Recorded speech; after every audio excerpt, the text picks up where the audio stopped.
Good evening, everyone. My name is Jim, and tonight we will have Dr. Kusuma with us. He is an orthopedic spine surgeon with Bone and Joint Physicians. They have multiple locations with offices in Oak Lawn, Orland Park, Homewood, and Calumet City. As we go through the presentation, if you think of any questions, please type them in, and we will go over each and every one of them at the end of the presentation.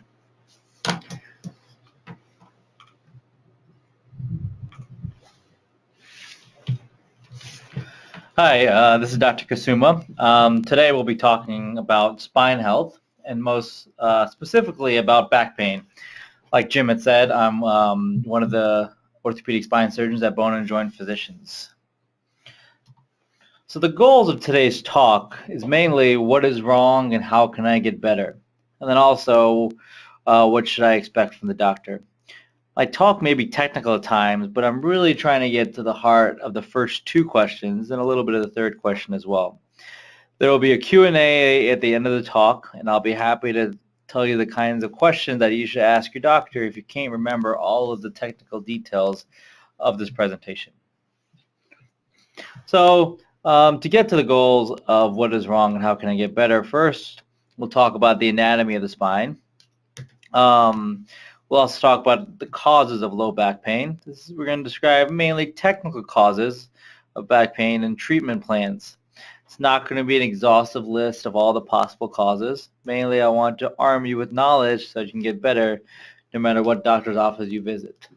We'll discuss prevention, non-operative treatments, when you should see a doctor emergently, and then when you may need surgery. So the human spine has four main parts. The cervical spine is in the neck. The thoracic spine is in the chest. The lumbar spine is in the lower back. The coccyx is in your tailbone. Today I will mainly be focusing on the lumbar spine, which is the majority of the causes of low back pain. If we zoom in onto the lumbar spine, see the lumbar spine, if this is a side view, the front being on the left side of your screen, the back being on the right side of your screen.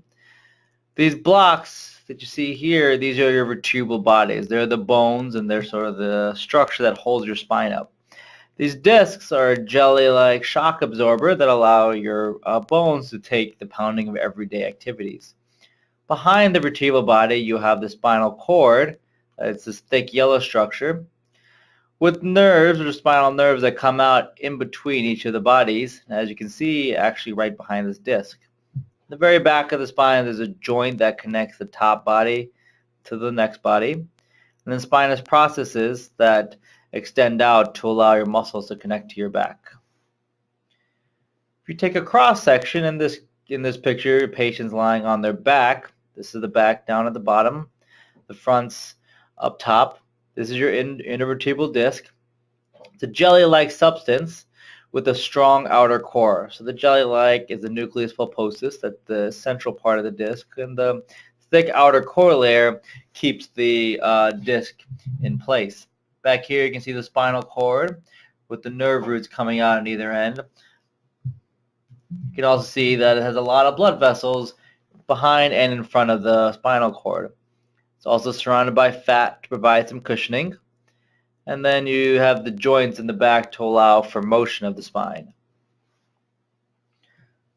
So now that we've gone over the basics of the anatomy, different causes of low back pain include degenerative changes, which is usually due to aging. These include spinal stenosis and a herniated lumbar disc. Different instability issues where patients can have fractures or a spondylolisthesis, which we'll go into further detail in a few minutes. Can have compression of your nerves or irritation of those nerves, most commonly by herniated lumbar disc.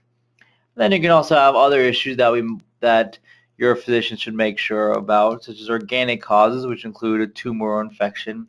And then a lot of times your low back pain can be referred from a lot of the organs in your stomach, including your pancreas, gallbladder. If you have a peptic ulcer or gastritis, kidney stones, or even an aortic aneurysm can sometimes be referred to pain in your lower back. Now, things that should make you see a doctor much more urgently and not wait till the next available appointment, including back pain with constitutional symptoms, meaning if you have low back pain with loss of weight, loss of appetite, if you have a fever associated with that, if you're immunocompromised, if you have contact with known tuberculosis patients, if you have known cancer, if you have neurologic deficits, meaning if you have sudden weakness on your legs, or if you have loss of bowel or bladder control, whereas you didn't previously. And in medical school, when we were learning about different diagnoses, we would go over cases to have sample patients and sort of explain our treatment rationale or our diagnostic steps. So I figured that'd be a good way to go over sort of my train of thought whenever I see certain patients with different disorders. So the first patient is a 52-year-old male, had low back pain for one day after shoveling snow. Mind you, it hasn't been snowing yet, but I'm sure that'll happen pretty soon, knowing Chicago. On exam, you see he has pain with range of motion and firm paraspinal muscles with palpation. Otherwise, he's normal. When I say he's normal, it means he has no numbness or tingling, no pain going down his legs, no weakness, no bowel or bladder issues, basically none of the red flags that I talked about earlier. Also, I ask, does he have any trouble swallowing or trouble with his diet or trouble urinating? Those will lead me to rule out any of those referred pain sources we talked about earlier. They may seem a little odd when the doctor asks you, but what we're trying to make sure is that it's really coming from your lower back and not coming from your abdomen or anywhere else. So for something like this, especially in a young man with who's just been shoveling snow, this is usually a muscle or ligament sprain or strain. Now, the reason we leave that kind of vague is because if you look in these pictures, there's quite a few muscles that connect to your spine and help your spine bend forward, bend backwards, turn sideways, and rotate. If any of those muscles are hurt or if they're pulled, that'll cause pretty severe pain in your lower back. And shoveling snow is a very common reason to pull one of those muscles. One of the other reasons is if you have postural imbalances, meaning if you lean forward a lot, this a lot of times will cause compression of your vertebral discs by the excess weight. If you can see, the further forward your body weight is, the greater the compression that happens across your intervertebral discs. And a lot of times that can be due to pregnancy, obesity, or if patients are overweight. That means that they have a lot more weight in front of their spine that causes a lot more compression along their spine. Or if they have incorrect posture while carrying heavy objects. If you look at the picture in A, the person has a box very, very far out in front of him, and that just hurts my back just looking at that. But when he has correct posture with correct form, there's not as much pressure or shear force across the disc and help relieve a lot of the pressure. They did a great study a few years ago that measured exactly different positions and how much pressure they cause on your intervertebral discs. If they said 100% was when the patient's standing, when the patient lies down, obviously, or a patient on their side, they have a significantly decreased pressure on the disc, which is not too surprising. What is surprising is when patients actually sit and lean forward, that puts almost 3 times the amount of standing pressure on their disc. So sitting and leaning forward is actually worse than standing and leaning forward and holding a weight. So it's and a lot of people do that when they sit at their desks at their job or work on computers all day. You can see they put a lot of pressure on their spine by that position. And then if you look at the patient, if you look at the front view, if they lean forward and do sit-ups, that puts a very significant amount of pressure on their spine. But you can see even that is not as much as sitting and leaning forward. So that's something to be cognizant of when you're setting up your desk at work or even setting up your desk at home. So when you have a muscle strain or when you have a muscle sprain or a strain from an activity like shoveling snow, the mainstay of treatment is non-operative or conservative treatment. This includes relative rest, non-opioid analgesics or acetaminophen such as Tylenol, NSAIDs which include Motrin and Aleve. Sometimes if the pain is really bad, muscle relaxants that are prescribed by your doctor can be helpful, such as Flexeril. And then gentle manipulation with physical therapy or massage can be very helpful as well. So the mainstay of something like this is very conservative. patient reassurance, know that most of the pain gets better. And we only recommend relative rest. We really don't recommend bed rest anymore. A lot of times it causes muscles to be tighter. It actually can exacerbate the symptoms. The second case is a 36-year-old man who has mild back pain, and actually this time he also has severe left leg pain after lifting boxes. He also has numbness and tingling in his foot. This is a little bit different than the previous patient. Not only does he have back pain, he has some numbness and tingling, which are some neurological signs, as well as pain that goes down the leg. When you have numbness and tingling, you really should consider further diagnostic tests, which usually includes an MRI. This patient likely has a clinical syndrome of a lumbar disc herniation. It's very, very common. It's actually multifaceted, meaning that it's usually not just the disc herniation itself, but a combination of the disc herniation with some other underlying degeneration of the disc, which causes it to be herniated in the first place. But a lot of things can mimic this, so you want to get MRI to make sure that it is a lumbar disc and not something else. If you look at the MRI here, this is a side view of the lumbar spine. Once again, these are your bones, these blocks. These oval shapes are your discs. Kind of see there's a large disc herniation that's bulging out here, pressing on the spinal cord in the back. So to make sure that it's a disc herniation and not anything else, doctors should ask you certain questions. They should ask, how did you do it? You know, did you just sit up in bed and felt it, or were you lifting something heavy, or were you at work when you noticed this? And where does it hurt? How long has it been hurting for? Did it happen yesterday? Did it happen last year? Did it start, old high school football injury? Onset of pain is very important. And then what makes it better? What makes it worse? Does bending forward make it better? Does bending backwards make it better? What positions can you sleep in to make the pain improve? And then the radiation of your symptoms, where does it go? Does it go down your leg? Does it go up your back? And then also questions to rule out serious medical conditions. They'll ask about a history of cancer or any other IV drug abuse. Another important part of the exam, or another important part of your clinic visit, is how the doctor will examine you. They'll see where does it hurt in your back. They'll see, can you walk in certain positions to test your strength.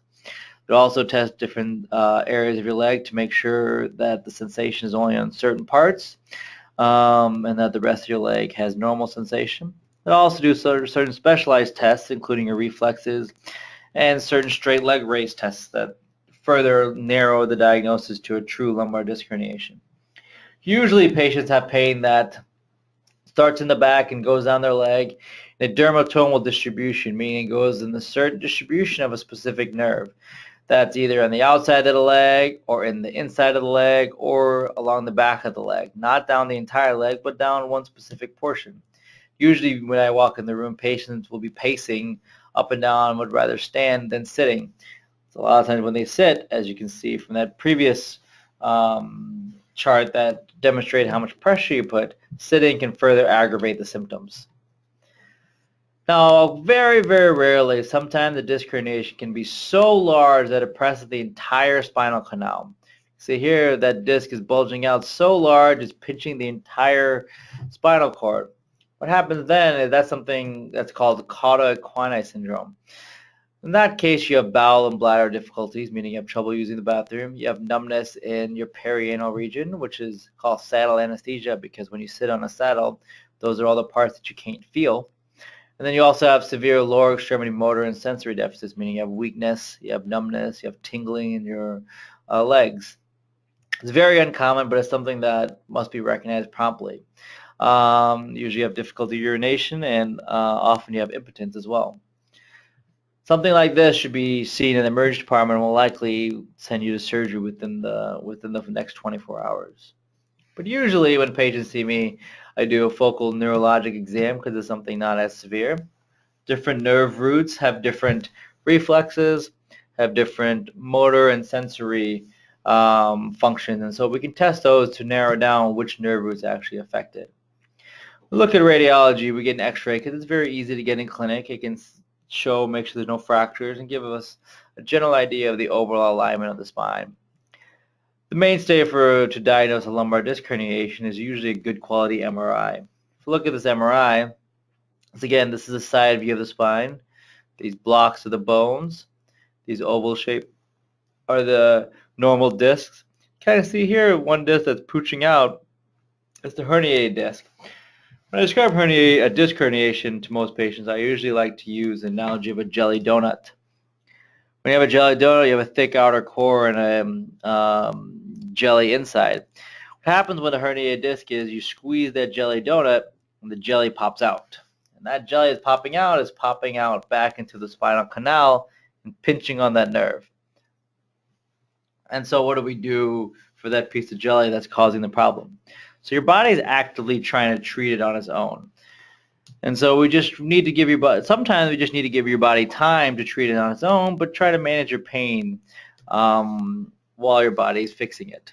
This includes a short period of rest, anti-inflammatory medications, occasionally even narcotic pain medications if the pain is really severe, physical therapy to make sure your back and legs stay strong, and even an epidural injection or different interventional pain managements to try to calm some of that swelling on the nerve that that jelly piece is pressing on, all in an effort to allow your body to try to resorb that jelly piece on its own.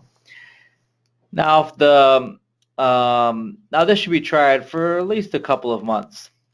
However, if you have progressive neurological deficit, meaning if your symptoms are getting worse or if you have actual weakness, then we should become a little bit more aggressive. So an epidural injection in this picture, you have an injection either from the back or from the side. You inject the anti-inflammatory medication or the corticosteroid into that foramen or the opening just because it's safe and it's easy to get into the spinal canal that way. You bathe the whole area in a cortisone or corticosteroid injection that calms down a lot of that swelling to relieve a lot of the pain. Now, if your symptoms are getting worse, or if you have actual weakness, or the other treatments don't help, then we talk about surgery. What surgery is a microdiscectomy, where you go in and you physically remove the piece of jelly yourself. You don't take out the whole donut. You don't take out the entire intervertebral disc. You just take out the piece that's bothering. So you make a small incision through the back. You peel the muscle off the bone, make a small little hole in the bone that's surrounding the spine, push the spine out of the way, and pluck that small little piece out so it's not pressing that nerve anymore. And then your body scars that opening by itself. So it's usually an outpatient or an overnight procedure if patients sometimes want to stay overnight. But it's very, very routine, and it's something that we do once other treatment options have failed or if patients start having worsening neurological deficits. The next case is a 38-year-old man with low back pain with lifting and twisting when he was removing a parcel from a delivery van. He has a chronic history of low back pain. Exam reveals pain in range of motion and firm paraspinal muscles with palpation. Otherwise, he's normal. What should we do next? So in this case, it's somewhat similar previously, except he has pain localized to his lower back. Except he also has a chronic history, meaning this has been going on for a long time. So if you've had that long of an issue, it can be a couple of things. X-rays were actually very helpful in something like this. One, they can tell if you have something called spondylolisthesis. A spondylolisthesis is a fancy word for saying it's malalignment of one vertebrae on top of the other. So sometimes one vertebrae can shift forward on top of the other. The reason that's an issue is twofold. One, your intervertebral discs are really good at resisting compressive loads. So if loads that go up and down on top of the disc, they're very, very good. Very similar to Dr. Scholl's or any of your gel insoles. They're very good when you just compress them. When a shearing force is applied on them, however, the disc isn't very good at tolerating that, and therefore it becomes damaged and becomes painful. What also happens is when one bone shifts forward on top of the other one, that hole that the nerve comes out becomes smaller and pinches that nerve. So sometimes it can actually cause pain down your leg because of that. The other thing that could be going on is your intervertebral disc could just be wearing out. So you don't necessarily have that shear force that we had in spondylolisthesis, but the disc could just be wearing out and degenerating, hence the term degenerative disc disease. What happens here is you have bone spurs because that disc is being compressed. It's not able to tolerate the loads very well, so your body tries to create excess bone to dissipate the force that the disc normally takes. A lot of times you have sitting intolerance. A lot of times you have a long history of mild low back pain that just flares up occasionally. These flare-ups are very common just from an injury that causes an exacerbation, whereas previously they were asymptomatic. Sometimes they can be gradual onset, but it's a very wide variation of low back pain with pain that goes down your legs. If there's a degenerative slip, sometimes you can have neurogenic claudication, which means that your spinal canal is being pinched a little bit, and your spinal nerves are having some issues transmitting signals down to your legs. So on physical exam, sometimes you have spasms. The muscles be working harder because of these pathologic conditions in your spine. Sometimes you have tenderness in certain areas, especially if you have a step off when one vertebrae slips forward in front of the lower vertebrae. You can have increased low back pain. You may have leg pain with extension. Sometimes you have sciatic tension, which means that if you straighten your knee out, it causes pain shooting down your legs. A lot of times patients call this sciatica, but usually patients don't have any numbness or tingling or any motor weakness. X-rays, like we said earlier, are usually the mainstay. Upright films are the best because that shows what it looks like when gravity is on it. You kind of see here, once again, this is a side view of your spine. These are your bones, these big blocks. These are your discs. The spinal canal runs right behind that. You see here, one of these bones is slipped very far in front of the other. That disc that's normally nice and plump has been degenerated by the shearing force. In addition, this hole here is where the nerve roots come out. And as you can see, when one bone slips in front of the other, that exit for that nerve is much smaller and can sometimes cause these pain or these symptoms down your leg. Now, in addition, an MRI can sometimes demonstrate that a little bit better, but this is why the x-rays are so important. The MRI is usually patients lying down. A lot of times the patients lie down, sometimes the slip won't look as bad because it will actually reduce. So that's why x-rays are still very important even if patients have had an MRI. Other studies, you can get a CT or myelocitogram if you can't get an MRI, if you have a spinal cord stimulator or a pacemaker. These are the studies that we would order. And then sometimes we can even order discography, which tells us is the pain actually coming from that disc or is it coming from something else. So treatments, what can you do about it as a patient? Includes medications such as anti-inflammatory medicines, non-narcotic pain medications, sometimes that still require prescription. Muscle relaxers will help a lot of times. Oral steroids can calm a lot of the swelling. Narcotic pain medications for a short period of time can help treat the acute exacerbation, but are usually not a good idea for long-term use. And then antidepressants and antiepileptics can actually be very helpful for chronic pain because they work on the same nerve endings as the pain generators. So although they may have a bad stigma, a lot of times those medications can significantly help relieve a lot of the pain symptoms that patients have. Other things include physical therapy modalities such as hot packs, ice packs, ultrasound, electrostimulation.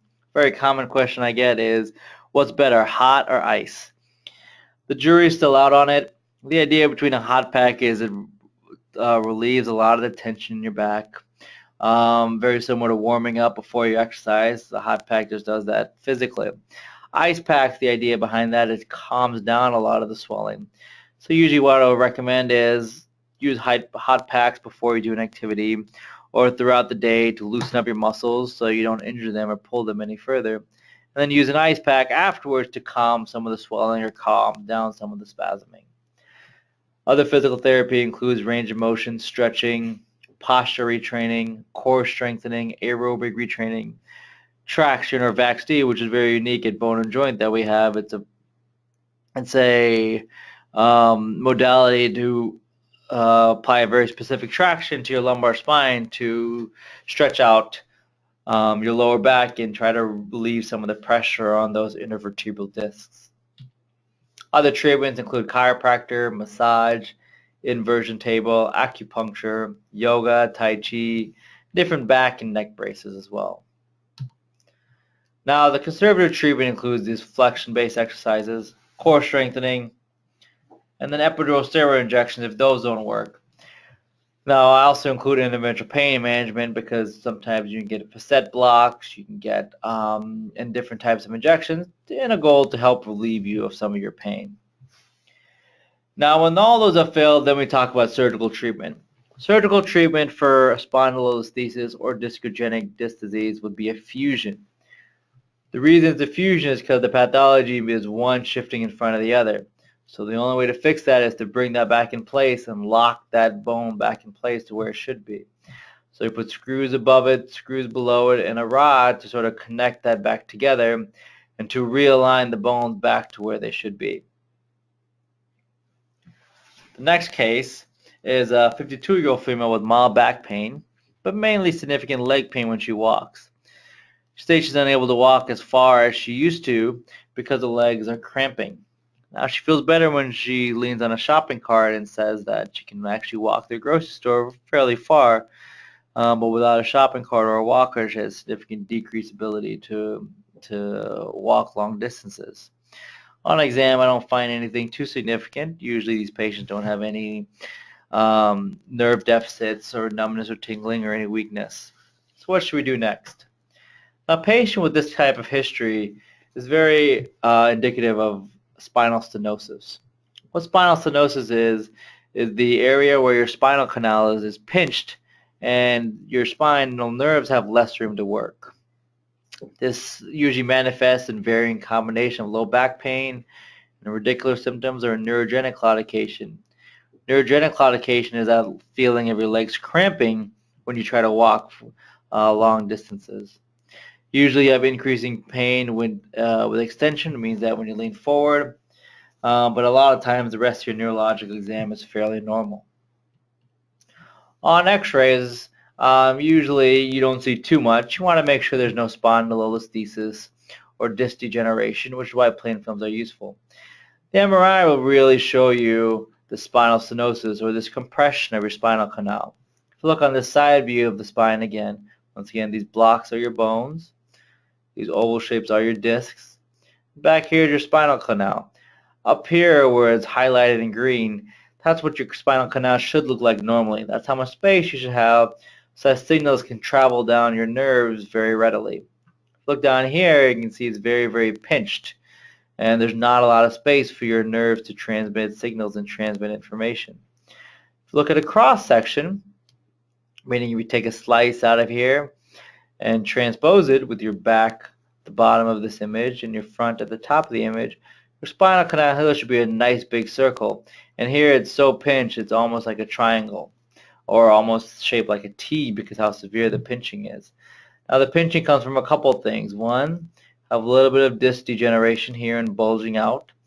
Two, you have some what's called facet hypertrophy. If you look over here, these joints can overgrow, and when they overgrow inside, they compress it. There's also a ligament back here that allows your back to stay straight, and when that hypertrophies or overgrows or collapses on itself, that can also lead to some pinching of that spinal canal.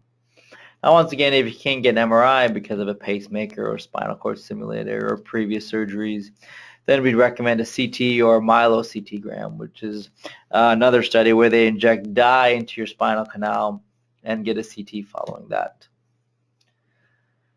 Conservative treatment, we always recommend physical therapy at the beginning. A lot of times though, this is of limited benefit. A lot of the exercise can occasionally aggravate the symptoms. The next step is the epidural steroid injections and other interventional pain management to try to relieve some of that swelling. If you relieve some of the swelling of the nerves, what happens is when the nerves get pinched because of these overgrown facet joints and overgrown ligaments, they actually swell up, which seems kind of counterintuitive. When they're being pinched, they shouldn't be swollen, because then your nerves have even decreased ability to send signals. But the steroid injection can calm some of that swelling down so they're better able to tolerate that smaller space. Surgical treatment for something like this is usually a decompression with or without a fusion. With a decompression, what you're trying to do is remove all the pressure from the nerves so that your nerves can continue to send signals. That includes removing some of this bone in the back, removing some of that ligament, and occasionally removing some of that disc, just so that your spinal canal has more space. Now, if you have scoliosis or if you have spondylolisthesis, if you just take out the bone, it can sometimes make your scoliosis or your spondylolisthesis worse. Therefore, if you're going to do a decompression and they have these underlying conditions, you should include a fusion with your decompression. The fusion makes sure that any other underlying conditions don't get worse because you're removing some of the structural integrity of your bone. If you don't have any of these conditions and your main issue is spinal stenosis, however, a decompression, just removing some of this bone, should be enough to improve your symptoms on your legs. So, in summary, your spinal cord is very complicated. Your lower back is very complicated. There are a lot of muscles, a lot of ligaments, and a lot of bones that can cause symptoms and cause your pathology. These include lumbar strains or sprains. You can have degenerated disc herniations. You can have scoliosis. You can have spondylolisthesis or fractures. You can have disc herniations. You can have other referred symptoms from your abdomen, from your pelvis, from your aorta. The main thing is we want to go back to the main question is what's wrong? Because that'll guide us in our next diagnostic steps and our treatment options. And then the second question is everybody asks, how can I get better? So we have a long list of conservative treatment options that we talk about before we even consider surgery. Includes medications, includes manipulation, includes physical therapy, includes steroid injections, and interventional pain management. However, if you have any worrisome signs such as constitutional symptoms or where we talked about Cauda-Equina syndrome, that's something that should be seen sooner rather than later by a spine surgeon who will most likely necessitate surgical intervention. And then also, if you're having worsening symptoms, meaning you're trying the conservative treatments and your symptoms are actually getting worse rather than getting better, then we discuss surgical intervention more aggressively. So thank you very much for your attention, and I'll be answering any questions that anybody may have. Well, that was a great talk. We don't have any questions so far. If you guys have questions, please feel free to type them in, and we'll address them.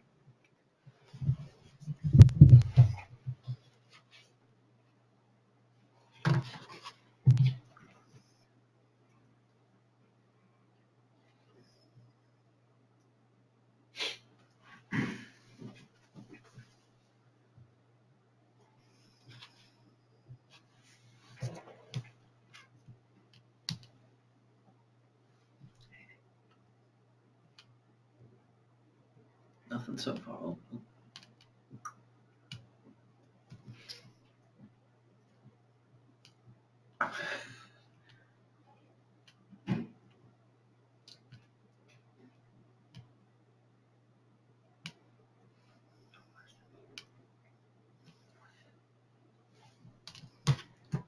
Looks like we have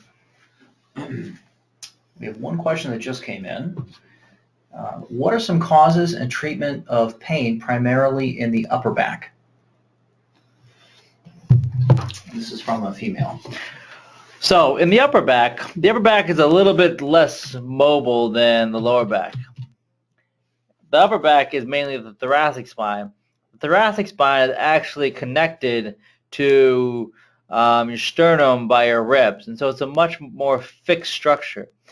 And fixed structures usually don't cause too many issues. So your spine, your body is created this way because it's there to protect your main organs, such as your heart and your lungs, and so that doesn't move too much. A lot of the symptoms from your upper back, which I'm assuming is above the lumbar region, is in the thoracic spine. And when we talk about thoracic spine, a lot of that is muscular or ligamentous in nature. We don't usually have disc herniations. You don't usually have spondylolisthesis. You don't usually have disc degeneration or spinal stenosis in that area.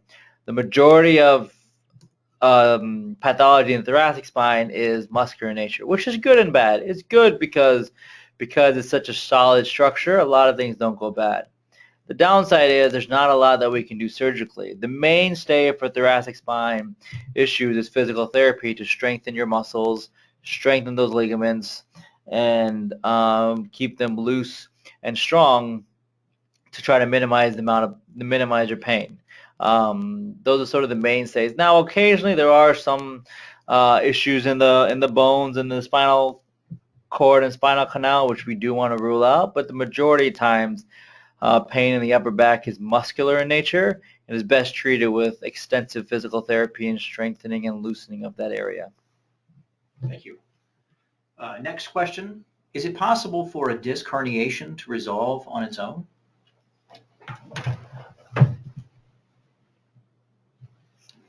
Yes, it's actually very possible for disc herniation to resolve on its own. They did a recent study and show that most disc herniations do resolve on their own. However, while they're resolving, a lot of times they can cause pain. So our goal in treatment, our goal in conservative treatment anyway, is to give your body time to resolve on its own. And because the body is not as quick as we are in fixing, in removing this pressure on the nerve, we give medications, we give physical therapy, we give injections to try to alleviate some of the pain and some of the symptoms while the body resolves this on its own. Now, you don't need to have any of these treatments, and the disc herniation will most likely resolve on its own. However, if you're having muscular weakness or worsening of your symptoms, then we worry that the time it takes for the disc herniation to resolve on its own may render the nerve injured permanently. And that's why we discuss surgical intervention in that case. Otherwise, should the symptoms be stable or slightly improving, we expect most disc herniation to resolve on their own. Now, however, in the meantime, while your body is trying to resolve the disc herniation, if you're unable to work or unable to do the things you want, then that's when we talk about doing more aggressive treatment. Okay. One more came in. How successful is surgical intervention for lower back problems? The diagnosis was arthritic changes and stenosis. Got little relief from epidural injections twice. So it's hard to give very specific medical advice without evaluating somebody completely and looking at the images directly. Whenever I send patients for an MRI, I ask them to bring back the actual disc so I can take a look at it. A lot of times the radiologist is able to read the MRI, but I have the added benefit of seeing the patient and knowing mainly what their complaint is, and being able to actually tell what the actual pain generators are. A lot of times, if you get an MRI of a patient, you're going to find multiple things wrong, but they aren't all necessarily causing the issue. And so I use the analogy: if you take apart a 10-year-old car, you're going to find all sorts of things wrong, but really the only reason you took it to the mechanic was for an oil change. And so really all you want them to look at is your oil, and not your timing belt, not your brakes, not your shocks, because those aren't causing any issues. Well, what the MRI does is the MRI takes apart the entire car and points out every little thing that's causing that may be wearing out. And our job as physicians is to diagnose what's causing your pain and what's not. Now, if you're having low back pain from arthritic changes and no pain down your legs from the spinal stenosis, then we usually try to exhaust non-surgical treatment. And if the non-surgical treatment, it does two things. One, it gives you some relief, and two, it gives us a little bit of predictive value as to how much relief you're going to get. If you had extra relief from an epidural injection, even if only for a few days or a week, that gives us very good prognosis for the improvement of your symptoms.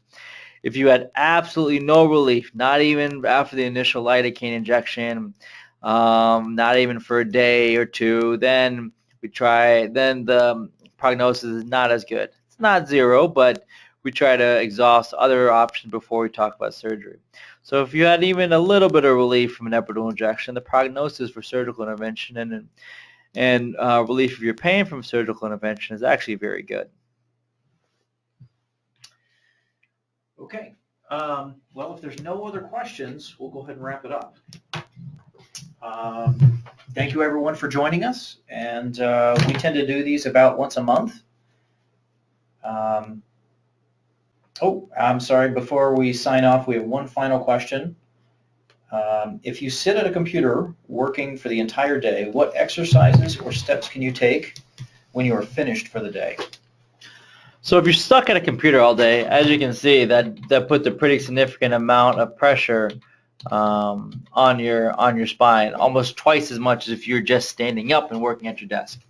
So the couple things I recommend is, one, try to get up every 30 minutes, take a quick walk, take a walk to the water fountain, and at the minimum, do it every hour. I know a lot of times people get engrossed in their work and they have deadlines that they need to meet, but definitely every hour at the minimum, and ideally every 30 minutes, get up, stretch, do some lower back exercise that includes sort of stretching your back, and standing up and get your blood flowing both in your legs and lower back are very helpful, so your back doesn't feel terrible at the end of the day. Other things that include making sure you sit upright in your chair, don't lean forward too far, make sure your mouse and keyboard are at a level where your arms are at a 90-degree angle and aren't too high or too low, and that your monitor is at eye level so you're not straining your neck forward or up above. At the end of the day, I would definitely recommend walking. Walking is a great exercise for the back. It's low stress. It's very easy. Doesn't require any material. People really have no excuse not to go for a walk. You can always walk inside if need be at work, but a quick 30-minute walk would be very helpful for patients to loosen up their back, strengthen their back, and relieve some of the tension throughout the day. Fantastic. Well, that's it for our questions. We'd like to thank you all for joining us. And as I mentioned, we do this about once a month. So thank you again.